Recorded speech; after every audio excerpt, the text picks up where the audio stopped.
All right, today we're diving deep into just 2 verses. Seriously, just 2.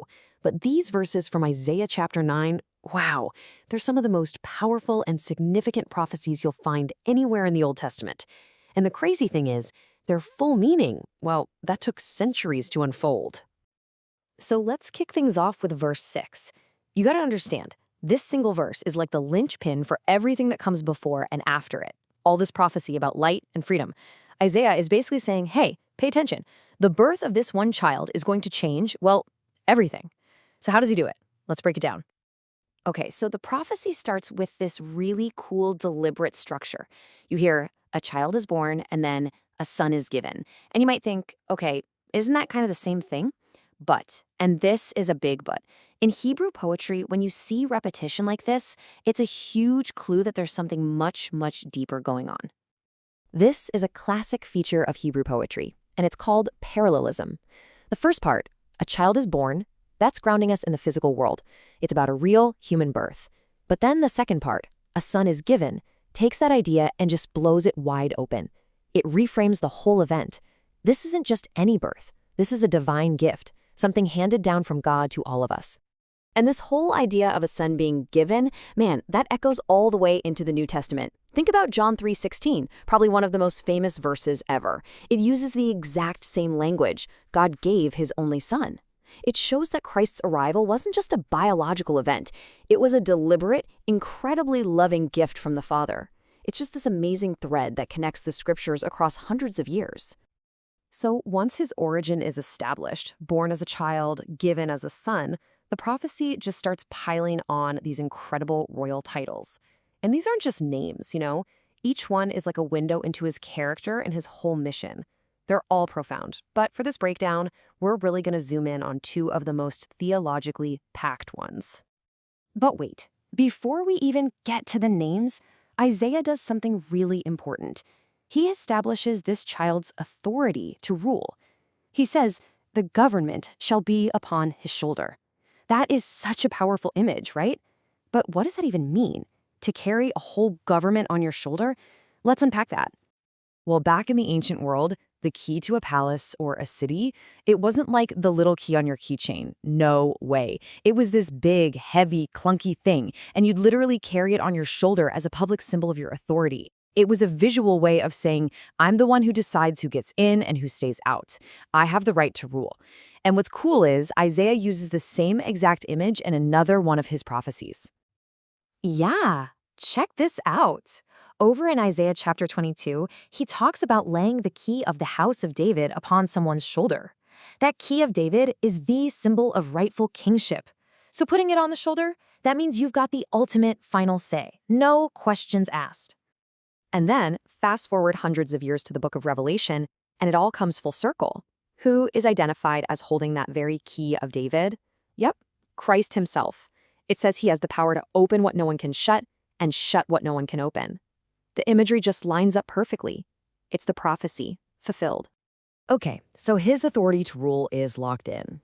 Now, Isaiah gets to the names, and he starts with a real bombshell.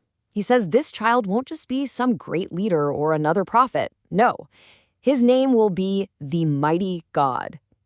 I mean, that's about as direct and unambiguous as you can get. It's a flat-out claim of divinity. And this isn't a one-off thing. This title, this claim of divinity, it's consistent all through the scriptures. You jump over to Revelation and you see the resurrected Christ calling himself the Almighty. Well, guess what? That's the exact same title, God Almighty, that God the Father used way back in Exodus when he was talking to the patriarchs. The implication is crystal clear. Isaiah is saying this child is in fact Jehovah. All right, the next title is the Everlasting Father. And let's be honest, this one can trip people up. It seems a little confusing, right? How can the Son also be called the Father? Well, the key, as always, is context. We have to understand what the title Father actually means right here. So here's the deal. This isn't about family trees or lineage. It's a title of creation. Think about it. Christ is the creator of the world. He's the source of all light and life. So in that sense, he absolutely is the father of humanity. It's a role he fulfills, a title that points to his incredible power to create and to sustain all life. So you can really think of it as this incredible duality. He is the Father because of his divine nature, his godhood, And he is the Son because of his mortal flesh, his experience here on earth. He literally embodies both roles, holding both of those titles perfectly and simultaneously. Okay, so that's verse 6. Now let's jump right into verse 7. This is where the focus shifts a little. We've talked about who this king is, and now Isaiah is going to tell us what his kingdom is actually going to be like. And wow, this verse just lays out this incredible promise. It's all about the scope and the permanence of his rule. It really drills down into the core characteristics of his reign, and it boils down to three things: unending growth, unending peace, and absolute justice. So let's just tick them off. First, his kingdom is going to grow, and it will never stop growing.